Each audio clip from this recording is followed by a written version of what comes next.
All right, everybody. Welcome back to the Pleb Underground. I'm your host, Phil. We are doing the signal without the slop. Z-Logic, good morning. Turbo Glazer, good morning. Fiat killed the fun distraction, so it looked like we're doing the freedom thing again today.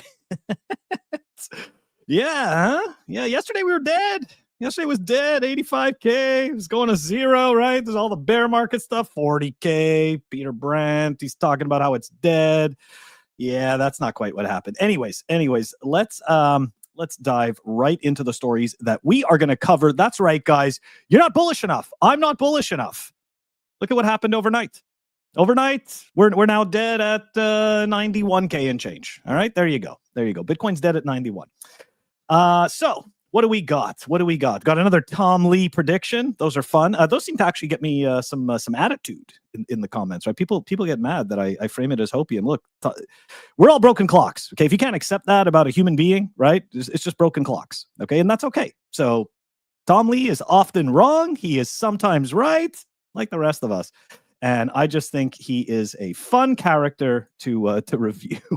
Anyways, we're going to take a look at some historic prices. That's right, guys. What better Hopium than to zoom out? If it wasn't for all the zooming out, I would have been wrecked already and it would have been over. So zooming out keeps me in the game. What else? I've got a great video. Bitcoin is apparently going to zero. We're gonna watch this video and just laugh. And we've got some bullish divergence. Eternal paper Bitcoin summer, that not the summer anymore, it's just eternal paper Bitcoin. Of course, we've got some MicroStrategy news, which came out yesterday. We're going to talk about that. Vanguard seems to be changing its tune. Giant shock. We are surprised. We've got some recycled news that I just wanted to bring up about a massive supermarket giant in Switzerland that is accepting Bitcoin. And we've got more government shenanigans because, of course, that's exactly what the government does. It's just shenanigans and LARPing. Before we dive into all the fun stories, you guys know the deal. Going to give a shout out to the Pleb Underground sponsor, Archimedes Emporium, and we're going to be right back to get into all the drama. Let's frickin' go.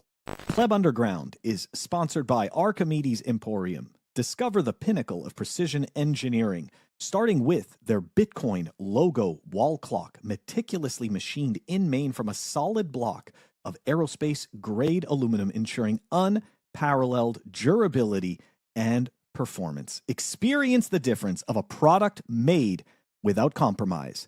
Head on over to Archimedes Emporium.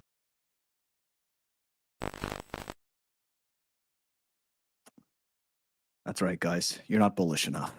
And this is, and you're going to be like, Phil, we know about QT ending. You talked about this yesterday, and I watched the news. Yes, me too. Okay, but it's not coming from TXMC trades. And if you are a person on Twitter and you follow what I consider to be a high signal account like TXMC trades, this is, to me anyways, this is definitely a surprise to see this from his account. And so for me, this is solid Hopium, and I am bullish. That's right. QT is ending. Liquidity is coming, not winter.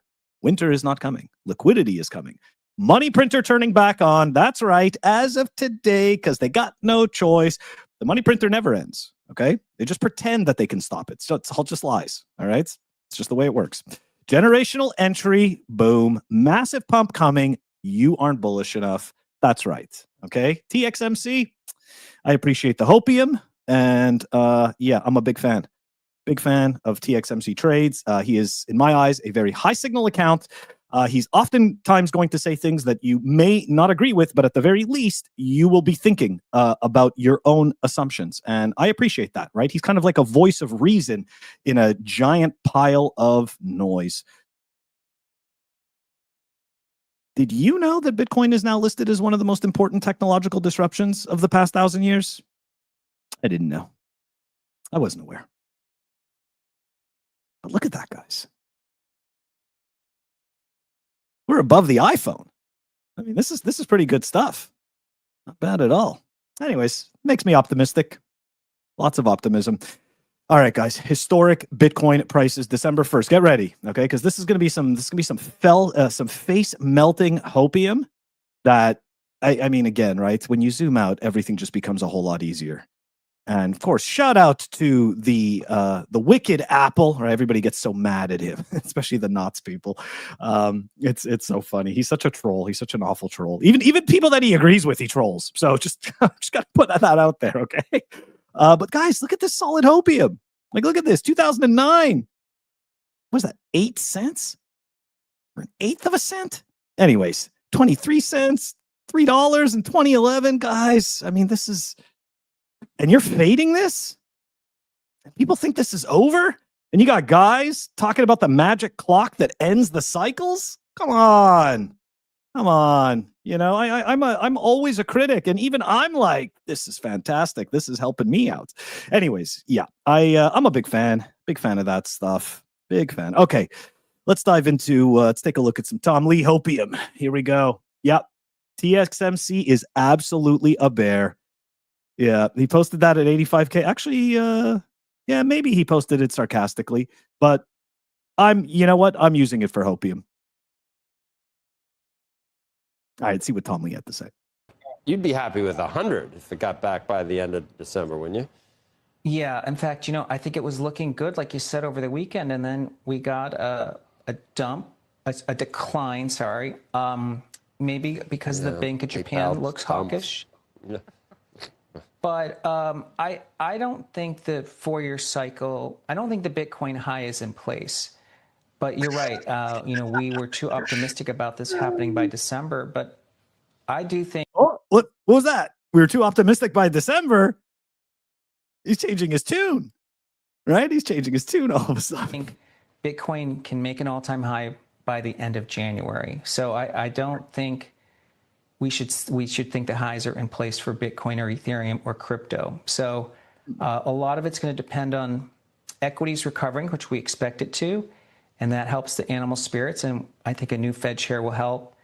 And we have, as Becky said, when people got worried about a hawkish Fed, that kind of hurts the discount models, the discounted cash flow models like AI.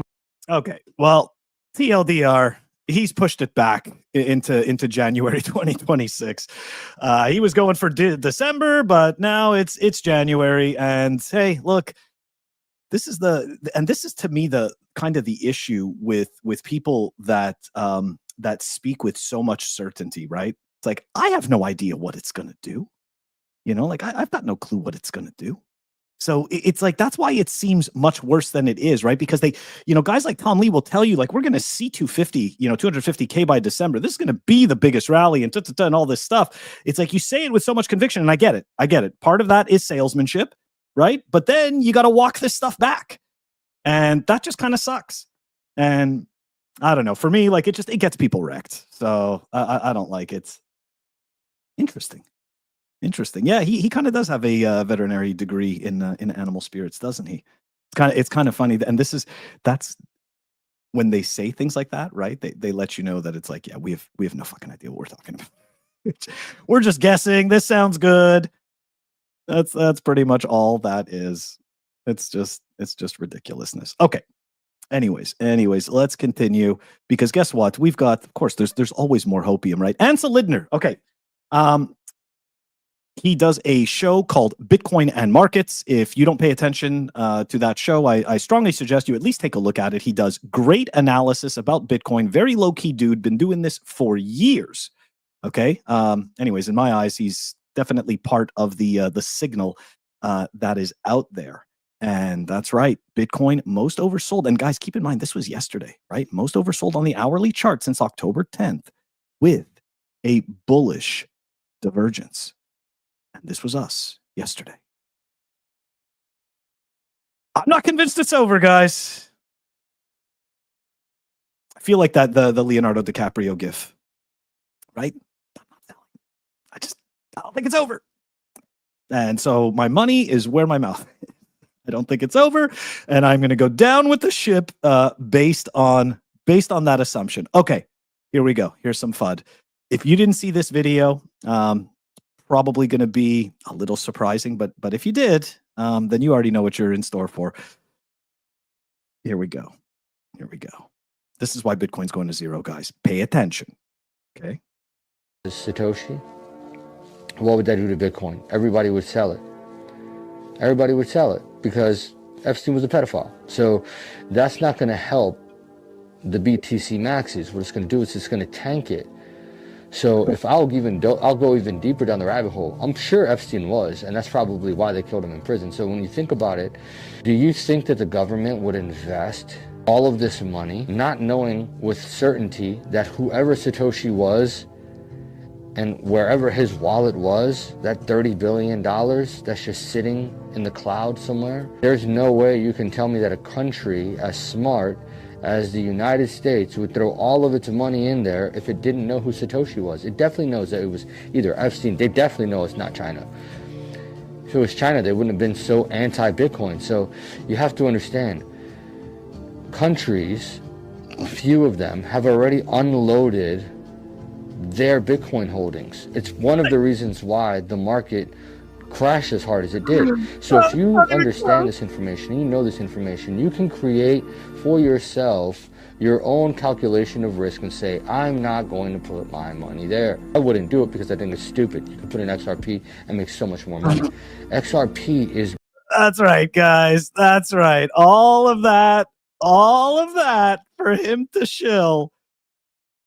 For him to shill a Chuck E. Cheese token. Yeah, you know it. You not only did he sell his Bitcoin entirely, yeah, they are definitely, guys, yeah, they are not sending their best. And the best part about this, right, is that he actually thinks that it's going to 10K.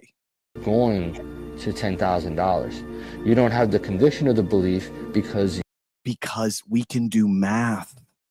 Okay? This is, yeah, exactly right. The sudden realization, that was their best. Correct. Okay. They can't do math. Just think about for a split second, right? Let's just 100. So there's 100 billion XRP, right? And they think it's going to $10,000 a coin. This is priceless. It is absolutely priceless. And not only that, but it's a corporate issued token, right? It was created out of thin air. I'm not going to go through the whole entire thing. There's the XRP Foundation. They control the escrow. Every month they dump 1 billion coins. They dump 1 billion tokens into the supply. They're going to do that for 55 months. They've been doing it already for I don't know how many years. It is such a freaking affinity scam. And yeah, when I see guys like this, I know that, you know what, we may not be as early as we think, but guess what, guys? We're still pretty early. And you know how I know? Because those people exist. People that won't even take the time to do a basic multiplication, right? To figure out that the number they're looking at isn't even feasible. What they're doing. Anyways, good times. Yeah, that's part of the cope. I figured I'd throw some cope in. The Hopium. Okay. You know what's going to happen. We're going to look at MSTR and everyone's going to get upset. But don't worry. Maybe my take isn't so terrible today. Okay, maybe my take on MSTR and what they did isn't so terrible. Okay, so first we start with the fantastic graph, right, of the sideways pyramid or the weird whale to the side, whatever you want. Anyways, obviously, showing everybody a high-level overview of his, Bitcoin fiat flywheel and how it's all going to work and all that good stuff. Okay, we appreciate that stuff, right? So, saw this yesterday, right? Everybody's been talking about it. Everybody's been weighing in on it. So why not? Right? Pleb Underground's got to weigh in on it.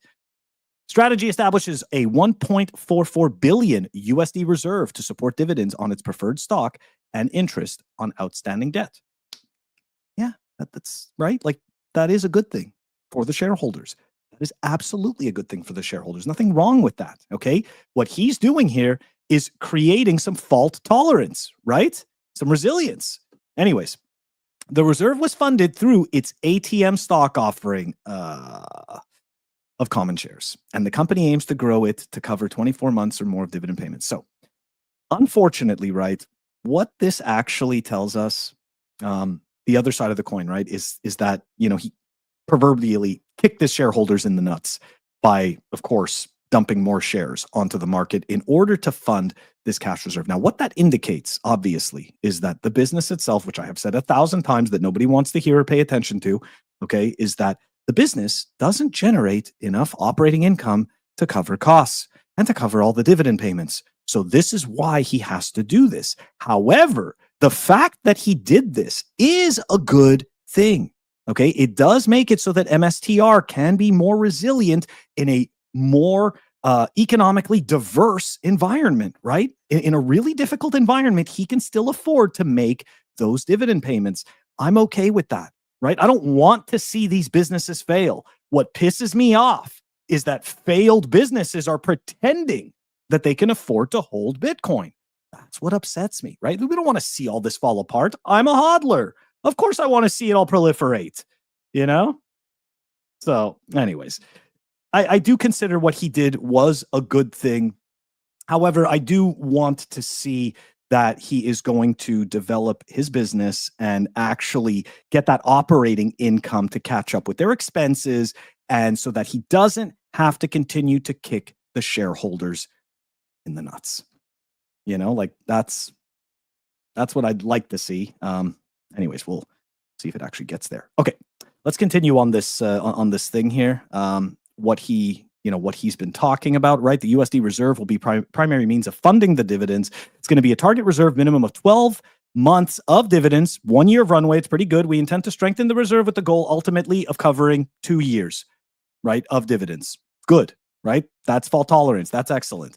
We believe this improves the quality and attractiveness of the preferred debt and common equity. Yes, agreed. Okay, that is exactly what that does. It lets people know, you know what, if I buy these shares, he's going to be able to afford to pay me out every quarter. Okay, that's what that tells people, or every month, or whatever the hell they have it set up as. Yeah, I got to agree. He does not look happy in that thumbnail. Trust me, he'd rather be buying Bitcoin, right? Like, he doesn't want to be sitting there, you know, shoring up cash. But that's maybe the other thing that indicates, right? Did him doing that, did MicroStrategy doing that signal to a bunch of people that, quote unquote, this cycle is over, right? Is that maybe what he signaled with his cash purchase? That could have been interpreted that way. You know, could have been interpreted that way. All right, we got some endorsement here from the astrological, the fortune teller, right? The Bitcoin fortune teller himself, Josh Mandel. The best way to stave off winter is a closet full of blankets. I applaud the latest decisions by strategy. Yep, exactly. It is. It is a step in the right direction. And Josh also understands this about the operating income. Now, hold on a second. I want to go find, there's a video. Okay, so here we go. This is Joey Tweets, actually, from the Canadian Bitcoin podcast. He posted this yesterday. Now, check this out, okay? This is from the same presentation, okay? Same presentation. Above 1 times MNAV, the most efficient thing for a public company like ours to do is to sell the equity. Below 1 times MNAV, we just get lots of questions. And there are skeptics that are doubtful, well, could you sell the Bitcoin? Would you sell the Bitcoin? And the answer is yes, we could sell the Bitcoin. We could also sell Bitcoin derivatives. And we would do that because that's in the best interest of the shareholders. And that's a full stop right there. But he keeps going. Because it's in the best interest of the shareholders, it's best for the company and therefore best for the Bitcoin community as well as the this is where he kind of lost me on that. It's, dude, don't, that framing of it's good for the Bitcoin community, you should have kept that shit. That should have been silent. Don't even waste your time with that. That is just some feel good nonsense, okay? Credit community as well as the equity investors. Now on the okay, so yeah, right. Like, the second you start feeding me that crap, you know, the community crap, I'm like, I'm done. Like, yeah, it's okay. But anyways, look, obviously, I'm not judging the entire person, you know, based on this one comment. But it's like, whoever the hell told him to say that, just stop. Like, that feel good nonsense. Nobody cares. Okay, none of that is real. Okay, it's not a community. Anyways, all right. But yeah, you know what? We're going to applaud him. And Vanguard, right? Vanguard changing its freaking tune. Let's go back to 2024. Bitcoin ETFs. Question came in, hey, we know you're not offering one. Have you changed your mind? What would it take for you to change your mind? We don't plan to, and we don't, we're not going to change our minds around this unless the asset class changes. Yep. Before, why? First of all, we don't believe it belongs. Like a Bitcoin ETF belongs in a long-term He gone. That's right. They got rid of him. portfolio. If someone's saving for their retirement, it's a speculative asset. That's exactly it. And I don't understand Bitcoin, and I'm pretty much about ready to retire. the funds that we offer invest in asset classes that Okay, all right. TLDR. You didn't want to buy Bitcoin. They replaced you with somebody that was actually going to do what the shareholders wanted. And yeah, that's what ended up happening because today, that's right, Vanguard finally allowed clients to access the Bitcoin ETFs. That was yesterday. Way to go. Way to go. Way to finally do what you're supposed to do for your customers. It's also embarrassing. It really is. All right. So I see this. You guys see this yesterday? Breaking. This was breaking, by the way. This was breaking on December 1st, 2025. Supermarket giant Spar starts accepting Bitcoin and crypto payments for their new Swiss app. Bullish. Of course it's bullish. It's absolutely bullish, guys. And guess what?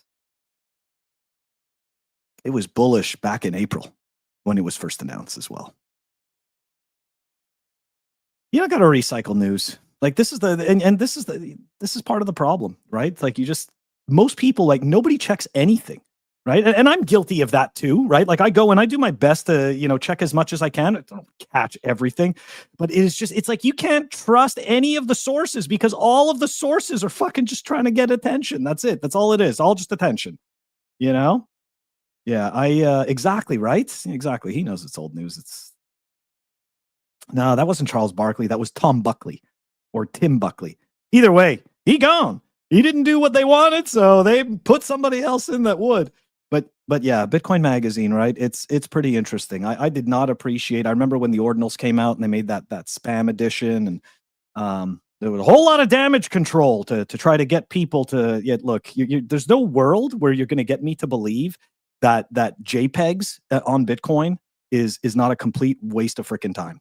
Okay, like that's just crap.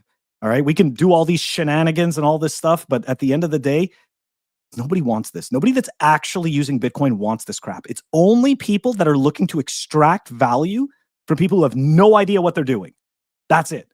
That's the only people that want this garbage. Otherwise, you want it to be money. And you want it to be a store of value. And you want it to be the most secure network in all of human history in order to be able to do those things. It's really not that difficult. The shenanigans, guys. The shenanigans. Speaking of the shenanigans, that's right, we've got some government stuff. Let me ask you guys, do you think I should have like some background music? I was debating adding background music to these streams. I wonder. Maybe I'll experiment with some background music. Okay, so Brazil. Reportedly considering digital assets used in foreign exchange transactions. What a surprise, right? Giant surprise. All right, we're going to dive into this story. So, although both sources stress the move was designed to close a regulatory loophole, right? Because Brazil's doing this seemingly for revenue, the effect could be a boost in public revenue, which is under scrutiny as Brazil struggles to hit its fiscal targets. It's got fiscal targets. It sees this as a place to grab revenue. But there's more. There's signal in this, okay? Brazil's crypto market has surged in recent years, driven largely by the use of stablecoins. That's right. Even though this was always framed as Bitcoin stuff, it's not. It's all about stablecoins, guys. It's all about stablecoins, and it's all about maintaining the moat and keeping the gates. Brazil's crypto market has surged in recent years, driven largely by the use of stablecoins, which are backed by assets such as the US dollar and are less volatile. Of course, right? Because it's always about exporting the US dollar debt, right? And Brazil wants to make sure, rightfully so, they want to make sure they get their piece of the pie, right? Everybody wants a piece of the pie. Can't just not have pie. Gotta have the whole thing, right? So Brazil's officials have long warned that stable coins, not Bitcoin, stable coins, were being used mainly for payments rather than investment, creating a new channel for money laundering amid a regulatory vacuum. It's always, these guys, they're so obsessed with their moat, and I'm not blaming this, all right? I'm not saying this is a bad thing. Under the central bank rules taking effect in February, any purchase, sale, or exchange of stable coins will be treated as foreign exchange transaction. The classification also covers international payments or transfers using virtual assets, settling obligations from card transfers or other electronic methods, and moving assets to or from self-custody wallets. Okay. So the interesting piece to me about this whole thing is that they mention digital assets, right? And they're throwing Bitcoin into that pile because they don't really get it. All they're worried about is stable coins. All they're worried about, all they're thinking about, right? Exactly. You nailed it, Z-Logic. Bitcoin, cash, Tether, USD, everything else. Like, dude, that's all they're thinking about. They don't even care. And guess what? I see this as bullish. I see this as bullish for Bitcoin. I see this as bullish for Bitcoiners. Let the government spin their wheels with all of this crap. This stuff is nonsense. It's fantastic. So to me, this is bullish. Let them do it. Let them fight. Let them argue about all the fees they're going to take from the stablecoin networks and all the crap that they want to do. In the meantime, we are building on Bitcoin. We're building around Bitcoin. We're hodling Bitcoin, and the ecosystem is actually growing out. All that freaking matters. Anyways, what are we at right now? Still holding up? Hey, we did a little pump here while we were doing the show. Not bad, not bad. 91.7, guys. That's right. Bitcoin dead at 91.7. Still not getting the bear market vibes, guys. I'm still not getting the bear market vibes. Don't worry. When it turns out that I'm totally wrong, I'm gonna come back onto this stream and tail between the legs and being like, I was wrong. But I'm just not seeing it. Just not seeing it. Anyways, all right. Have a great rest of the day. That does it for me for today. I hope you guys have a wonderful rest of the day, rest of the afternoon, depending on where you are in the world. Maybe it's evening, but guys, zoom out. It's all freaking noise. Okay. I'll catch you all tomorrow. Take it easy.